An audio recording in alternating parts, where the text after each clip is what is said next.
কোনো বিপদে পড়লে, যে কোনো সমস্যা হোক, যদি আপনার মনে হয় যে দেয়ালে পিঠ ঠেকে গেছে, কেউ কিছু করতে পারছে না আপনার জন্য, আপনি পরিপূর্ণ ইয়াকিনের সাথে, দৃঢ় বিশ্বাসের সাথে এই 4টা আমল নিয়মিত করবেন। ইনশাআল্লাহ গুলি মিস হতে পারে, আপনার দোয়া মিস হবে না। আমি এমন এক ভয়াবহ বিপদে আছি যা থেকে উত্তরণের কোনো পথ আমার সামনে খোলা নাই, এমন কোন আমল শিখিয়ে দিবেন যে আমলের মাধ্যমে এই ভয়াবহ বিপদ থেকে আমি রক্ষা পেতে পারি। ভাইরা আমার, এই ধরনের প্রশ্ন আমাদের কাছে অহরহ আসে যে এমন বিপদে আছেন যে বিপদ থেকে আসলে রক্ষা পাওয়ার জন্য আপাত দৃষ্টিতে কোনো পথ ওই দু চোখে দেখতে পাচ্ছেন না, এক কথা দেয়ালে পিঠ ঠেকে গেছে। এইরকম পরিস্থিতিতে একজন ইমানদার আল্লাহ রাব্বুল আলামিনের কাছে তার এই সমস্যাকে তুলে ধরবার জন্য কয়েকটা আমল আমরা বলতে পারি, যে আমলগুলোর মাধ্যমে আল্লাহ তাআলা ওই অসম্ভবকে তার জন্য সম্ভব করবেন ইনশাআল্লাহ। এবং এই আমলগুলো চর্চা আমার জীবনে আমি করে দেখেছি, এগুলোর প্রয়োগ করে দেখেছি, আমলগুলো করে দেখেছি। আলহামদুলিল্লাহ, যেখানে মনে হয়েছে এই সমস্যা বাহ্যিকভাবে সমাধান যোগ্যই না, আল্লাহ তাআলা সেটাকে অলৌকিকভাবে সমাধান করেছেন। আমার জীবনে বহুবার আমি দেখেছি।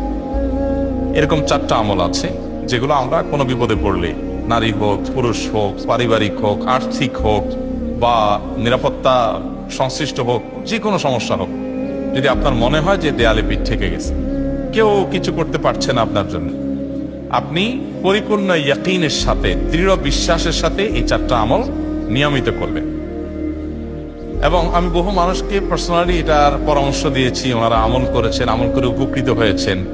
এরকম বহু মানুষ আছেন, বৃদ্ধ মানুষ, বাবা ক্যান্সারে আক্রান্ত হয়েছেন অনেক দেরিতে, আল্লাহ তাআলা অনেকভাবে সাহায্য করেছেন।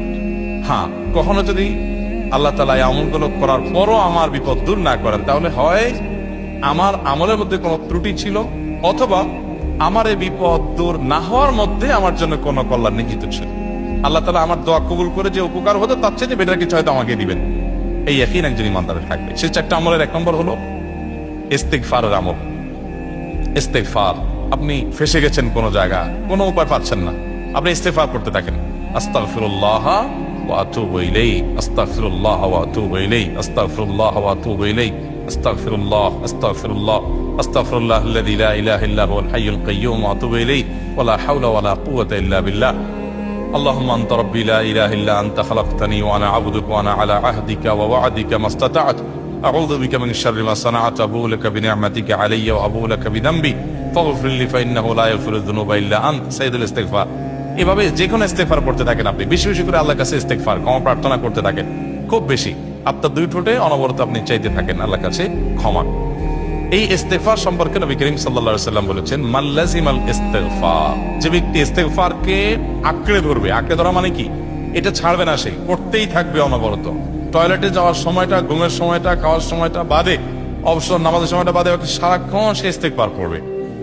এরকম যদি কেউ করে, আল্লাহ রাব্বুল আলামিন জাআলাল্লাহু লাহু মিন কুল্লি হাম্মিন ফারাজা ওয়া মিন কুল্লি দাইয়িকিন মাখরাজা, সকল পেরেশানি থেকে, সকল টেনশন থেকে বের হওয়ার পথ আল্লাহ তাআলা অলৌকিকভাবে তার জন্য আবিষ্কার করে দিবেন। এবং আমি আমার জীবনে যেটা বলেছিলাম, বিস্তারিত বলতে চাই না, এরকম পরিস্থিতি আসছে যে চোখের সামনে কোনো আপাতত রক্ষার কোনো পথ আর খোলা নেই, এমন ভয়াবহ বিপদ। ইস্তেগফার করতে করতে এমন ভাবে আল্লাহ তাআলা সাহায্য করেছেন যে এটা কল্পনা করলেও মনে হয় যে স্বপ্নের মতো। কিভাবে এখন এই লোক এই জায়গায় আসলো আমার সাহায্যের জন্য, এই লোক তো এটা এই জায়গায় আসার কথা না, টিকুনি এসে হাজির হয়ে গেলেন এবং উপকারটা, আমার সমাধানটা হয়ে গেল সমস্যা। তো আলহামদুলিল্লাহ, বহুবার আমি পরীক্ষা করেছি, আর আমার পরীক্ষার 2 পয়সার দাম নাই, হাদিসে বলা আছে, গ্যারান্টি দেওয়া আছে, আমার পরীক্ষা করলেই কি না করলেই। তাহলে একটা আমল হলো কি, ইস্তিগফার। সব সময়ের জন্য এটা কন্টিনিউয়াস করবেন, আর এমনি অবসর সময় ইস্তিগফার করবেন। আরবদের মধ্যে সৌন্দর্য আছে, তারা বিভিন্ন ডাক্তারের ওয়েটিং রুমে বা বিভিন্ন জায়গায় মানুষ যেখানে অপেক্ষা করে পাবলিক প্লেসগুলোতে লিখে রাখে ইস্তেগফার করুন, আপনার হাইওয়েগুলোর পাশে লেখা থাকে ইস্তেগফার করুন, এবং তারা আসলে একটু পরপর দেখা যায় ইস্তেগফার করে। ভালো মন্দ গুণ সবার মধ্যে আছে, তাদের এই ভালো গুণটা আছে, ইস্তেগফার বেশি বেশি করা।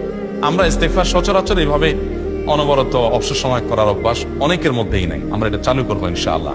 বিশেষ করে যখন কোনো সমস্যা হবে তখন ইস্তেগফার চলতে থাকবে মুখে অনবরত, ধীরে ধীরে মহব্বতের সাথে নিজেকে, নিজের পাপ অপরাধগুলোর কথা স্মরণ করে আল্লাহর কাছে মাফ চাইতে থাকবে, পেরেশানি দূর হবে ইনশাআল্লাহ। 1 নাম্বার 2, দুরূদ নবী করিম সাল্লাল্লাহু আলাইহি সাল্লামের প্রতি দুরূদ পাঠ করা, এটা যদি আপনি নিয়মিত করতে থাকেন মহব্বতের সাথে, আল্লাহুম্মা সাল্লি আলা মুহাম্মদ ওয়া আলা আলি মুহাম্মদ কামা সাল্লাইতা আলা ইব্রাহিম ওয়া আলা আলি ইব্রাহিম ইন্নাকা হামিদুম মাজিদ, আল্লাহুম্মা বারিক আলা মুহাম্মদ ওয়া আলা আলি মুহাম্মদ কামা বারাকতা আলা ইব্রাহিম ওয়া আলা আলি ইব্রাহিম ইন্নাকা হামিদুম মাজিদ।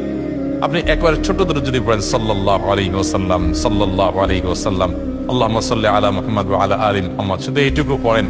জাযাল্লাহু আন্না মুহাম্মাদাম মা হুয়া আহলু, শুধু এইটুকু করেন। আপনি এভাবে যে কোনো দুরূদ নবী করিম সাল্লাল্লাহু আলাইহি ওয়াসাল্লাম যদি পড়েন এবং পড়তে থাকেন অনবরত, ইস্তিগফারের পাশাপাশি দুরূদের ক্ষেত্রে নবী করিম সাল্লাল্লাহু আলাইহি ওয়াসাল্লাম বলেছেন যে এইটা তোমার জন্য যথেষ্ট হয়ে যাবে। তুমি যদি আল্লাহর কাছে আর কোনো দোয়া করতে না পারো, শুধু দুরূদটা পড়ো, তোমার সব পেয়ে যাও, কিচ্ছু লাগবে না। এক সাহাবী বলছেন, রাসূলুল্লাহ আমার দোয়ার মধ্যে দুরূদ কত পার্সেন্ট রাখবো? আমি তো আমার অনেক কিছু আল্লাহর কাছে চাইবো, দুরূদ মানে তো নবীজির জন্য দোয়া, মানে আমার জন্য তো আমি দোয়া করবো, আপনার জন্য দোয়া কত পার্সেন্ট করবো? 1/3, 1/4, তারপরে হাফ, এবার বিভিন্ন পার্সেন্টেজ বলছিলেন তিনি। নবী করিম সাল্লাল্লাহু আলাইহি ওয়াসাল্লাম বলেছেন যে হ্যাঁ, এর বেশি করতে পারলে আরো ভালো, আরো ভালো। ভদ্রলোক এর বেশি, ওই সাহাবী রাদিয়াল্লাহু তাআলা আনহু, তিনি এর বেশি বাড়াতে একটা পর্যায়ে বলছেন যে আমি সব দোয়া আপনার জন্য করি। নবী করিম সাল্লাল্লাহু আলাইহি ওয়াসাল্লাম বলেছেন তাহলে তোমার আর কোনো দোয়াই করতে হবে না, এর মধ্যে সব দোয়া চলে আসবে। কারণ আপনি যদি বলেন আল্লাহ আপনার নবীর প্রতি আপনি রহমত নাজিল করেন, আপনার নবীর প্রতি আপনি শান্তি নাজিল করেন, আপনি যেটা দোয়া করেন, তো আল্লাহকে আল্লাহর নবীর প্রতি আপনি রহমত নাজিল করতে বললে আল্লাহ তাআলা আপনার প্রতি রহমত নাজিল করবেন কি করবেন? আপনি কাউকে খুশি করতে চান, কার কাছ থেকে কিছু আদায় করতে চান, তার ছেলেটারে যদি হাদিয়া তোহফা দেন, আদর যত্ন করেন, তো বাই ডিফল্ট অটোমেটিকলি ওই লোকের সিম্পেথি আপনার দিকে আসবে কি আসবেন? চোখ বন্ধ করে আসবে।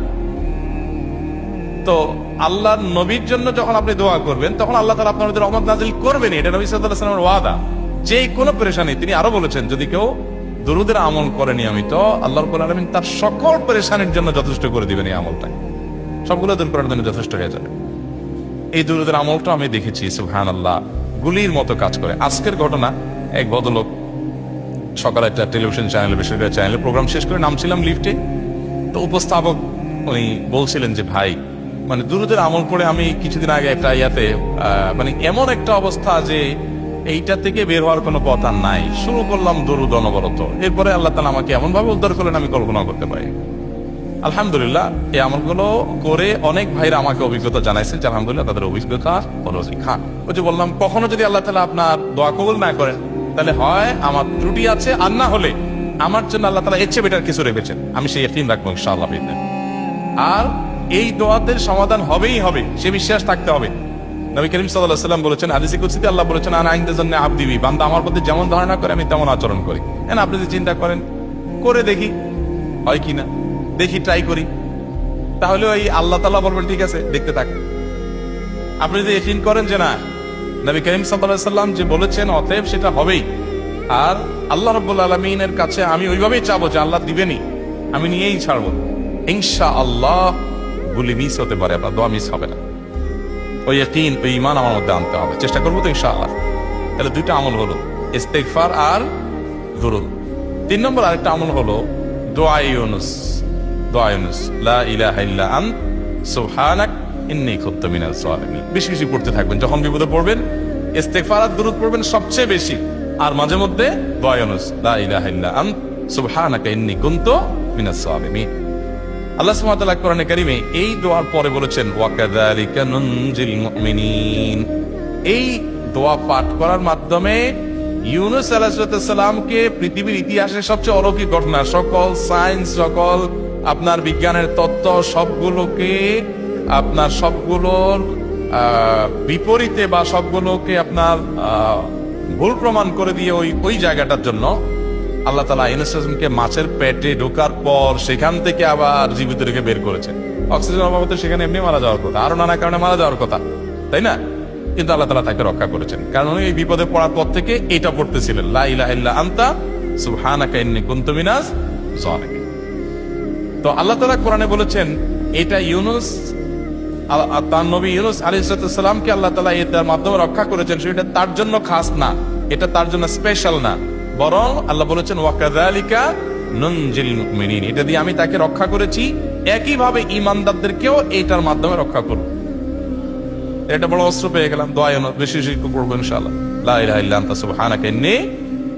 আমার দেশে আবার দেখা যায় বিপদ হয়ে গেলে তখন হুজুর ভাড়া করে যে ভাই আপনারা সবাই মিলে এটা 1 লাখ বার পড়ে দেন, 100 লাখ বার পড়ে দেন, টাকা দিমো আপনারা পড়ে দেন। আপনারটা আপনি পড়বেন ভাই, হুজুরদের কাছে দোয়া চান সমস্যা নাই, আর হুজুরদেরকে হাঁটাইয়া টাকা দিবেন করে, এমনি টাকা দিবেন না দিয়া। আর এই দোয়া নিজে নিজে করতে থাকবেন। ইউনূস আলাইহিস সালাম ওই সময় কি লোক ঠিক করছিলেন যে ভাই আপনার সবাই দোয়া রোজ পড়েন, আমি গেলাম, আমি মাছের পেটে গেলাম, আপনারা বসেন সবাই দোয়া রোজ পড়া দেন, করছেন উনি? ওনারটা অনেক করছেন, তো আপনারটা আপনি শুরু করবেন দোয়া ইউনূস না। 4 নম্বর আমল হলো ইয়া যাল জালালি ওয়াল ইকরাম। এটা বেশি বেশি করে পাঠ করবেন। নবী করিম সাল্লাল্লাহু আলাইহি ওয়াসাল্লাম বলেছেন আলিযু বিয়া যাল জালালি ওয়াল ইকরাম। ইয়া যাল জালালি ওয়াল ইকরাম এইটাকে তোমরা আঁকড়ে ধরবে। ইয়া যাল জালালি ওয়াল ইকরামের মানে কি? এটা আল্লাহকে ডাকা, আর কিছু না। এবং হাদিসে বর্ণিত দোয়া, এটা মাসনুন দোয়া। ইয়া যাল জালালি ওয়াল ইকরাম মানে হে মহা ক্ষমতার অধিকারী, প্রতাপশালী এবং সম্মানের মালিক। এটা বলার মানে হলো আল্লাহর কাছে নিবেদন করা, যেহেতু আপনার প্রতাপ আছে, আপনার জালাল আছে, আপনার বড়ত্ব আছে, এই বড়ত্বের অধিকারী এবং হে সম্মানের অধিকারী আপনার, যেহেতু আল্লাহ তাআলা এটা আপনার যদি এটা আছে, অতএব হে আল্লাহ আপনি আমাকে এটা দান, আপনার সেখান থেকে আমার প্রতি রহম করুন, আপনার সেখান থেকে আমাকে, আপনার বড়ত্ব থেকে আমাকে আপনি হেফাজত করুন, আপনার একরাম থেকে আমাকে আপনি আপনি আমাকে রহম করুন। তো সেই দোয়া আল্লাহ তাআলার কাছে নিবেদন করতে পারি, ইয়া যাল জালালি ওয়াল ইকরাম। এর পাশাপাশি তাহাজ্জুদের নামাজ এবং যে কোনো নফল নামাজ। কারণ নবী সাল্লাল্লাহু আলাইহি ওয়াসাল্লাম ইজা হাযাবাহু আমরুন সাল্লা, নবীজি সাল্লাল্লাহু আলাইহি ওয়াসাল্লামের কোন পেরেশানি শুরু হলে আগে ওযু করে 2 রাকাত নামাজ পড়তেন, ওযু করে 2 রাকাত নামাজ পড়তেন। আমাদের যখন পেটে ব্যথা শুরু হয়, আগে কার কথা মনে পড়ে? ডাক্তারের কথা মনে পড়ে। যখন গায়ে জ্বর আসে, সবার আগে মনে পড়ে কিসের কথা? নাপা, নাপা, ঠিক না? জ্বর আসছে গায়ে, সবার আগে আমরা কি চিন্তা করি? নাপা। নাপা আপনি চিন্তা করেন, খান, নিষেধ না তো, ওষুধ গ্রহণ করা সুন্নত। নবী সাল্লাল্লাহু আলাইহি ওয়াসাল্লাম নির্দেশ করেছেন ওষুধ সেবন করতে, আপনি করেন, ভালো কথা। কিন্তু ইমানদার সবকিছুর আগে ব্যথা আসছে, তাহলে ব্যথার জন্য একটা ওষুধ দোয়া শিখেছেন, দোয়াটা আগে করবে, পাশাপাশি ওইটা করবে, এলো ইমানদারের কাজ। আমরা আজকাল ইমান থেকে অনেক দূরে সরে গেছি। আল্লাহ আমাদের সেই ইয়াকিন দান করুন। তাহাজ্জুদের সময় দোয়া অনেক বেশি দোয়া করবে, তাহলে 4টা আমল ইনশাআল্লাহ আপনাকে এই ভয়াবহ বিপদ থেকে উদ্ধার করার জন্য সাহায্য করবে ইনশাআল্লাহ। সে ইয়াকিন নিয়ে করবেন। সেই সাথে as-সাদাকা তারদুল বারা, দান সাদাকা করা, অন্যান্য যে আমলগুলো আছে টুকটাক সেগুলোর সাথে সাথে চালান। বাকি এই 4টাকে বেসিক্যালি একটু জোরভাবে করতে থাকেন।